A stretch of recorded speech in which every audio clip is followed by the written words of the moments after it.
आलू गाड़ी को गोड़ाई गोड़ाई धरला पश्चिमबंग पुलिस। पश्चिमबंगरू चोरारे ओडिशा आसुवा आलू बोझे ट्रक को गोड़ाई गोड़ाई धरछि पश्चिमबंग पुलिस। ओडिशा सीमारे बसिबा पूर्वरु आलू गाड़ी को पुलिस धरिछि। आज भोरु ए घटना घटछि गोमुंडा बालिम रास्ता देई ओडिशा को आलू आसुवार खबर पाई पश्चिमबंग पुलिस ट्रक को गोड़ाई गोड़िथिला एवं द्रुत गतिर आसुवा फल आलू गाड़ी ओडिशा भितर को प्रवेश करिबार 500 मीटर रेलानपुर निकटरे रास्ता पार्श्व भारसाम्य हराई पशि जाइथिला।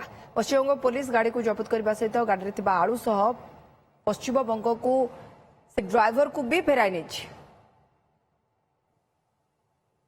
आलू गाड़ी गोटे आज्ञा गोटे छोट रास्ता 18 बाटिया लैलामपुर देखिए आसूला आम ओडिशा को से आलू गाड़ी पिछा पुलिस करथिले करला फल से दबिगला रास्ता कड़े दबिगला को पश्चिमबंगर किसी पुलिस ताको गुड़े गुड़े से आलू गाड़ी की धोइले से आलू गाड़ी संपूर्ण आलू खाली करके पुणी से पश्चिमबंग को फेरे नहीं गले जहाँकि आमर पड़ोसी राज्य जो ओडिशा से 2 दिन तले 30 टଙ୍କା आलू किलो पाउथिले किंतु वर्तमान 60 टଙ୍କା 50 टଙ୍କା 60 टଙ୍କା एभଳି किणुचंती।